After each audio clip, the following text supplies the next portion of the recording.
What's going on, tubers? We got Hans in here working, making some, where are you going? Epcot? Huh? No. Universal? Yeah, Universal. Making some Universal money. Just putting the stereo in the bus. I'm going to put the amp in a box and a couple 6x9s back here and close that in under the seats. Got some carpet for the front here. We'll do that later. Got some door seals there from West Coast Metrics. Got the new shifter. I think I showed you guys that. Found some other stuff that I was missing. These backup lights. So that's cool. Got those now. We'll get those installed. Got the side marker lights there. The old ones. I got new ones. Got my door handles. Found those. So pretty cool. I was missing all that stuff. And yeah. So that's what's happening with this one. Got all the lights working now. Made a little tag light there.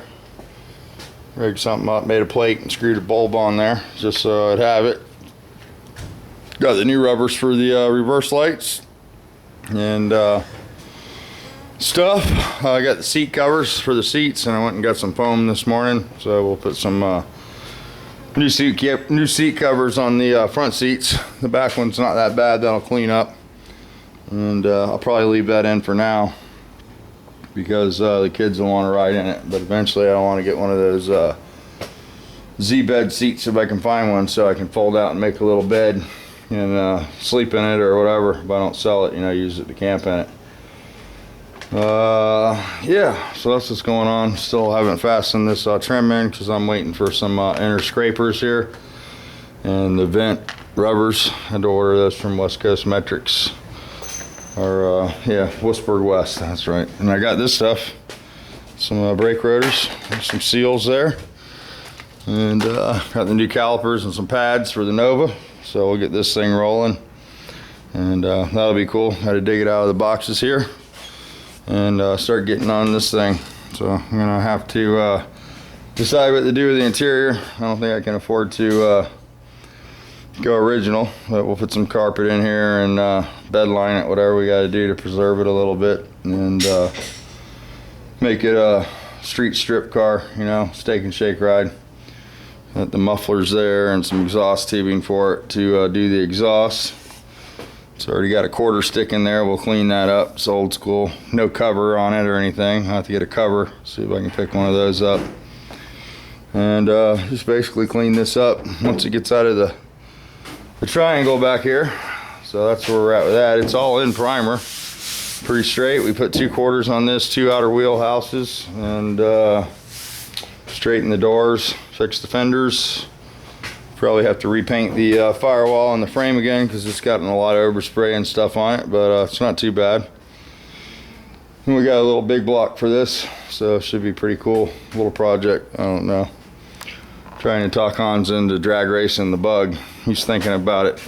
He might do that. I don't know, that might be cool. Well, that's what's going on. Little black cat down there. Can't see it, it's blending into the black sweatshirt. Meow, meow, meow. What's up, kitty kitty? Alright, so that's what's happening. Not a whole lot. Shop's a wreck because we've been you know, working on the bus and shit's just everywhere. I got to take a few minutes today and clean this mess up. I haven't been out here. Hans has been working on stuff. Are you putting that one in? Yeah, a little different. Nicer and it's not beat up. Right on. Nicer's always better. Plus the wires are all labeled. The wires are all labeled. That's good. So yeah, that's what we're doing. Just trying to clean this thing up and get it all trimmed out.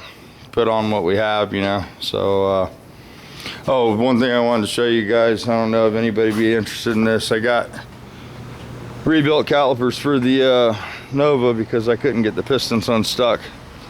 But that doesn't mean that somebody with more time couldn't get them out. I didn't turn these in as a core. If you have a real SS car and you're interested in period correct parts and you want everything to be right, these are the Delco Marine models, you know. Those came on the SS models, and the calipers that I got don't have that brand on there. They don't sell. They don't say Delco Marine. So these might be valuable to somebody that's doing a you know, concourse car or a real SS that they want to have proper parts on.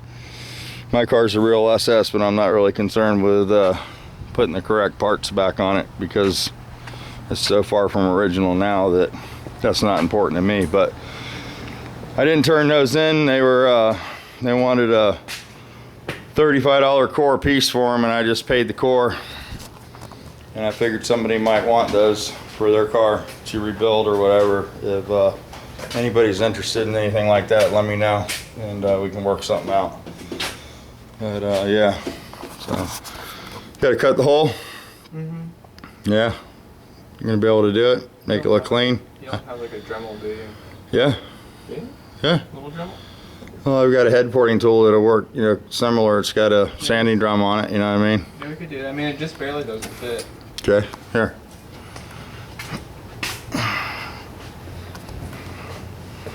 Oh, where's that thing at? I got one with a bit and one with a sanding drum. What do you think you want? Would it be better?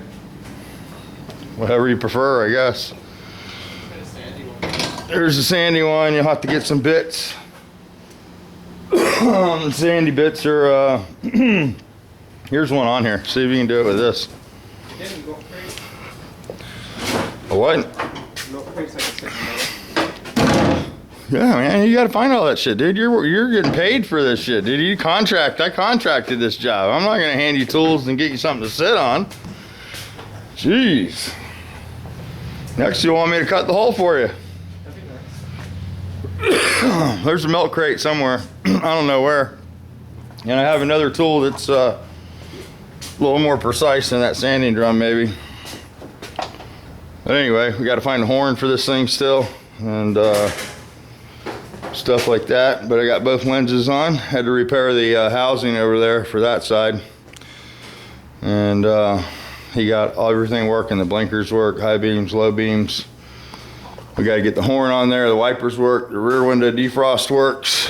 So it's coming along on the bus, a little bit at a time. Trying to push him on it so we can get it done, get it out of here. Hopefully Ron will come get his Honda today, and we'll get that out of here. And then I'm going to be forced to work on this Camaro out here and try to figure out this key situation. So that's the other tool. You have to put a fitting in the end of it. But anyway, yeah, some of the guys said that the key does control the fuel pump cycle on this. It does de-energize the fuel pump wire. So I was going to call the key guy up. I had the guy come out and put that little box in that some guys were talking about. This dude here. And he put the box in, and being that yellow wire was bad, you know, after he put the box in, the key still wouldn't activate the starter because there was no power going to the neutral safety switch. But I got that straightened out now, so he might be able to come back and put the box in here and make it work. The only bad part about this is everybody's mentioned the security light, and there's no security light on this car. And that threw the lot guy off when he came. He found that odd. So you have no security. Service engine soon, the brake, and then check gauges and an ABS light that's lit up. But again, you know, somebody said that, you know, the fuel pump runs for about a second and then loses power. I'm pretty sure. I haven't put a fuel pressure gauge on to see if it's the Opti spark that's losing the power, or if it's the you know, computer not sending the signal to the fuel pump. I was going to put a fuel pressure gauge on and verify what was going on with that. And then I'm not really good with electrical, guys. I've told a couple guys this, and a really cool video. I mean, a couple of you guys can make it, because the more repetition for me being dyslexic, the better. And I have to see it in use to actually learn how to do something. You know, if I can watch somebody do it, it's much better than trying to read it off a book or offline. And what would really be cool is if somebody could actually go through the different functions of a multimeter, you know, how it works, how to use it. I use it for voltage testing, and that's about the extent of it. But as far as ohm testing this key and stuff, yeah, that'd be cool. Somebody could go through the different functions of a multimeter I know that seems probably silly to some of you guys, but the only stupid question is the one that you don't ask, is what I was told. So I'm asking. Hopefully maybe somebody can make a video. And I don't know, they said the yellow wire is the bat system wire, and I guess that would be this wire here coming out of the column. So from what I'm understanding, I have to check the value of the chip in this key with an ohm meter, and I guess you probe each side of that, and then you probe the wire, and then from what I'm understanding, you solder the resistor chip in. Now I was going to call the key guy one more time and see if he could put his box back in. He took the box back out, but he had one of those boxes, and I suspect what he did was home test the key and then adjust the box to see whatever the key was reading. But when it wouldn't actually fire the car up, he took his box back out and told me to call him back if I could get the car to turn over. So that's where I'm at with this one. I have no security light, which everybody says I should have. There should be some security light flashing, and there's not, you know, and that, you know, it doesn't cycle the pump every time either. You know, there's like a little shutdown period, and if you leave the key off for a second, come back, it'll turn the pump on momentarily, fire the car up, and shut the pump off, is what it sounded like it's doing to me. Now, I had this wire coming through the car, and I didn't know if somebody might have, you know, hot wired the fuel pump to a key fuse. But this wire doesn't go to the fuel pump. It must have been some stereo stuff or whatever back there, and I haven't really got into trying to Mickey Mouse with the fuel pump harness and, you know, give it power somewhere else, because I sort of want to fix it right. But there you go. See, now it's dead, no pump, no nothing. But that's what we're fighting on this one, and might try the key guy. But again, the multimeter thing would be excellent if somebody could do that. I know it sounds sort of monotonous to some of you guys, especially some of you mechanics, but fortunately, I've always been around really good technicians. You know, when I was a mechanic doing line work, there was always an older guy to go to for the wiring issues and stuff, and the testing of the different sensors and stuff. You know, it's not like today where people don't have the time to teach each other. It was a lot different when I was doing it. And then Scooter just wouldn't let me mess with wiring. He did all the wiring, so that sort of set me back a little bit. But Hans seems to be pretty proficient at the wiring, so that's working out for me. So he seems to be able to read schematics, which is a good skill to have. All right, let me shut this down. 12 minutes, getting long. You guys don't like to watch them when they're too long. Hey, can you turn on the compressor? So yeah, I can turn that on. So thanks, Mike. Thanks for that compressor. There we go. You guys have a wonderful day. Push the record button.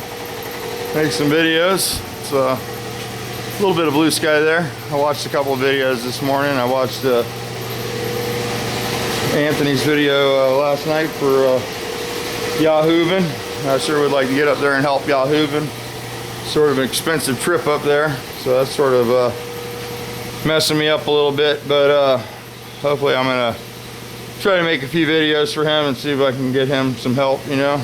And what Anthony said makes perfectly good sense. A lot of times, you know, we're making a video and I'm showing you how fast I can do it, not, you know, how you would do it if it was your first car you were working on.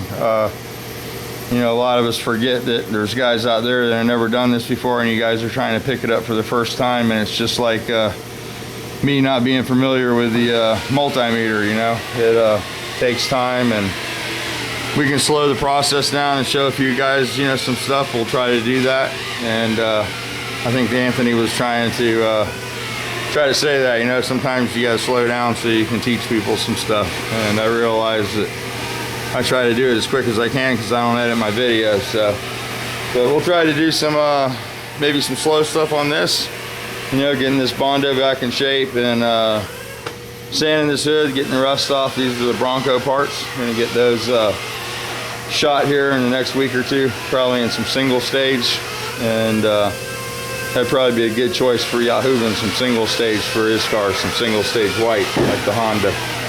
But anyway, that's what's happening. Let me turn this off, start cleaning up this mess about here. I got stuff everywhere. So, but anyway, maybe some more videos later today. Some interior videos. We're gonna try to do these seats. So there's one of them there. I'm gonna have to rebuild the frame on the other one, and I've got some padding for them. I don't have any horsehair, so we'll try to use some foam padding on these and make these look a little nicer, fix them up. Anyway, there's Hans in his favorite car. So with that, we'll let you guys go. Try to have a good one. And anything you want to say, Hans? No. No? Alrighty then. You guys have a goody goody.